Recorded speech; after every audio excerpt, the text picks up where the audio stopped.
Hello दोस्तों, आप सभी का बहुत बहुत स्वागत है आपके अपने यूट्यूब चैनल इजी इन्वेस्टिंग में। तो दोस्तों, आज के इस वीडियो में हम बात करेंगे ब्रेंट क्रूड और क्रूड ऑयल के बारे में। और इस वीडियो में हम समझने की कोशिश करेंगे कि इन दोनों में क्या डिफरेंस होता है और ये दोनों के जो मूवमेंट्स होते हैं किस तरीके से स्टॉक मार्केट पर इम्पैक्ट डालते हैं। तो बहुत सारे लोगों को इन दोनों के बीच का डिफरेंस नहीं पता है और अक्सर जब भी हमें मार्केट को प्रिडिक्ट करना होता है तो हम कमोडिटीज़ को चेक करते हैं और कमोडिटीज़ में ब्रेंट क्रूड और क्रूड ऑयल को देखते हैं।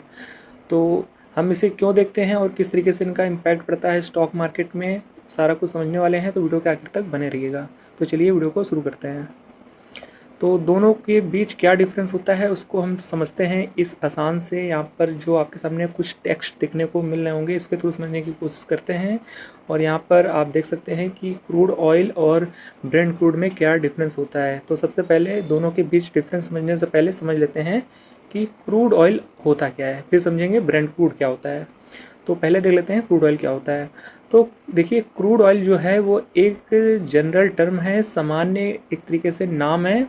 और इसको सीधे तौर पे आप कह सकते हैं ये एक प्रकार का कच्चा तेल है और जो अनरिफाइंड ऑयल होता है उसे ही यहाँ पर क्रूड ऑयल बोला जाता है।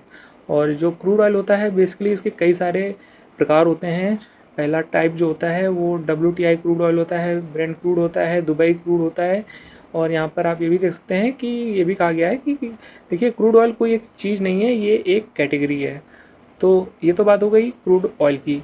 तो अब बात कर लेते हैं ब्रेंट क्रूड क्या होता है और उसी से आपको पता चल जाएगा दोनों के बीच डिफरेंस क्या है। तो ब्रेंट क्रूड क्या है? तो ब्रेंट क्रूड एक स्पेसिफिक टाइप का क्रूड ऑयल है, यानी क्रूड का ही एक स्पेसिफिक टाइप जो होता है, क्रूड ऑयल का ही जो एक स्पेसिफिक टाइप होता है उसे हम ब्रेंट क्रूड कहते हैं। और यह जो नॉर्थ सी से यानी यूरोप से निकाला जाता है, जो यूरोप में नॉर्थ सी है वहाँ से इसको एक तरीके से निकाला जाता है। और यह दुनिया का सबसे बड़ा ऑयल बेंचमार्क है। तो इस चीज़ को जानना आपको काफ़ी ज़्यादा इम्पोर्टेंट है और इसी वजह से काफ़ी ज़्यादा इम्पोर्टेंट हो जाता है। तो यह दुनिया का देखिए सबसे बड़ा ऑयल बेंचमार्क है और ग्लोबल प्राइसिंग भी इसी से डिसाइड होती है और इसी का इस्तेमाल किया जाता है ऑयल के प्राइस को समझने के लिए। और भारत जैसे और कई देशों के लिए ये काफ़ी ज़्यादा इम्पॉर्टेंट है। तो इंडिया के लिए सबसे ज़्यादा यही इम्पॉर्टेंट है, हमें ब्रेंट क्रूड के ही प्राइस को देखना होता है जनरली और मार्केट के लिए। और ग्लोबल प्राइसिंग के लिए काफ़ी ज़्यादा इम्पॉर्टेंट टर्म है जो ये ब्रेंट क्रूड के प्राइसेस होते हैं। तो ये दोनों की बात हो गई, क्रूड ऑयल और ब्रेंट क्रूड। और फिर यहाँ पर आप दोनों का कंपैरिजन भी कर सकते हैं और यहाँ पर आपको चीज़ें और भी आसानी से समझ में आ जाएगी इस टेबल के थ्रू।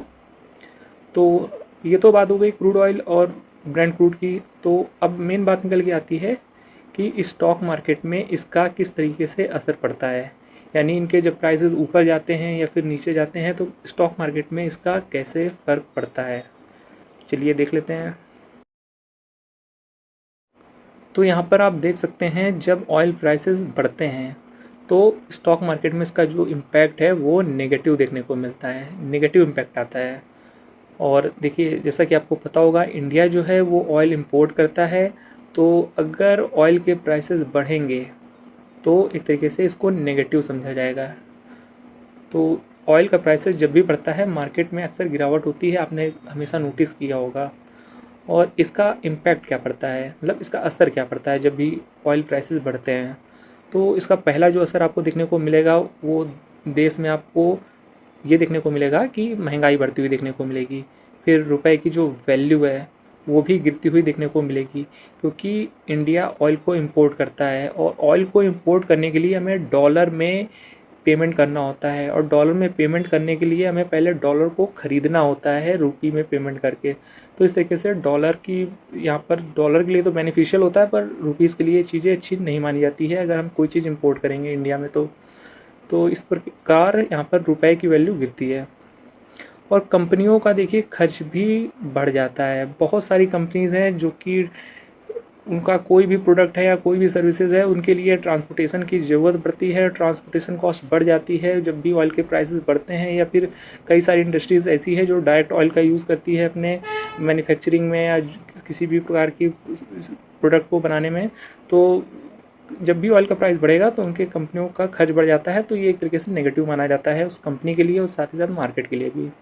और यहाँ पर भी बताया गया है कि कौन कौन से सेक्टर्स गिरते हैं, किनको ज़्यादा इम्पैक्ट पड़ता है ऑयल प्राइस जब बढ़ता है। तो उनमें से वैसे तो सभी को किसी ना किसी तरीके से इम्पैक्ट होता ही है, पर सबसे ज़्यादा इम्पैक्ट जो होगा वो एयरलाइंस में होगा। एयरलाइन से जुड़ी हुई जो कंपनियां हैं, फिर पेंट से जुड़ी हुई कंपनियों में, फिर एफएमसीजी से जुड़ी हुई कंपनियों में। तो मोटा मोटा सभी में इम्पैक्ट आ जाता है। फिर यहाँ पर बात कर लेते हैं, जब ऑयल प्राइस घटता है तब क्या इम्पैक्ट होता है।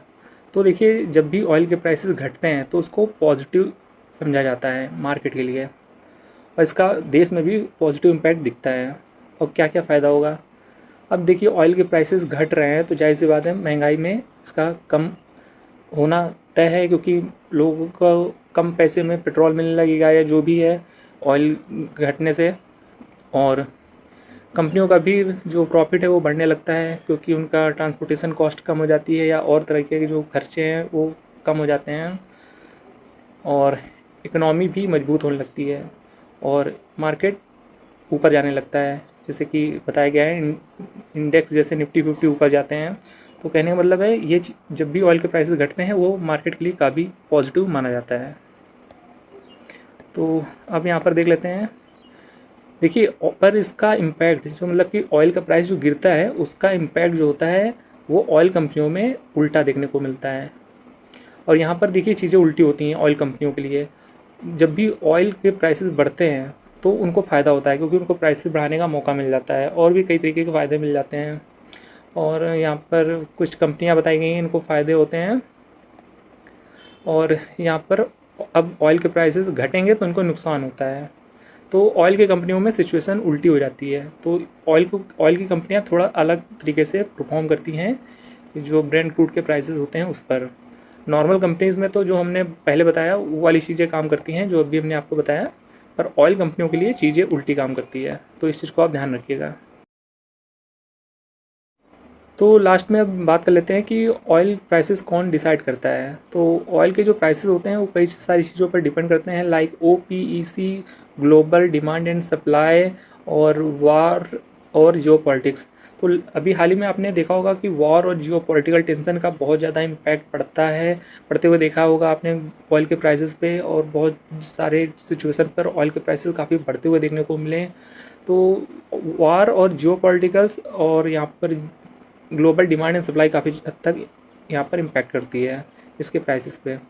और अब यहाँ पर देख सकते हैं आसान ट्रिक याद रखने के लिए, तो सीधे यहाँ पर एक बार फिर से हम रिमाइंड कर देते हैं कि ब्रेंट क्रूड दुनिया का ऑयल प्राइस इंडिकेटर है एक तरीके से। और इंडिया में ऑयल इंपोर्ट होता है तो तेल महंगा मतलब स्टॉक मार्केट डाउन, और तेल सस्ता यानी स्टॉक मार्केट अप। सिंपली आप इसको याद कर सकते हैं एक रिमाइंडर के तौर पे कि जिसे आप कभी भूले ना। तो ये सारी चीज़ें होती हैं क्रूड ऑयल और उसके प्राइस के ऊपर नीचे जाने से। तो उम्मीद है दोस्तों ये वीडियो में आपको कुछ ना कुछ नया जानने को ज़रूर मिला होगा। और बहुत सारे लोग इस सारी चीज़ों को ट्रैक तो करते हैं, पर इनका क्या मेन काम होता है, किस तरीके से ये चीज़ें इम्पैक्ट करती हैं, उन्हें नहीं पता होता है, जिस वजह से हमने सोचा आपको ये इस पर एक वीडियो लेकर आना चाहिए। तो उम्मीद है दोस्तों ये वीडियो आपको इन्फॉर्मेटिव लगा होगा। वीडियो इन्फॉर्मेटिव लगा है तो वीडियो को लाइक कर दीजिएगा। चैनल पर पहली बार विजिट कर रहे हैं तो चैनल को सब्सक्राइब करना बिल्कुल भी मत भूलिएगा। तो फिर मिलते हैं नेक्स्ट वीडियो में किसी और नए अपडेट के साथ। तब तक के लिए गुड बाय।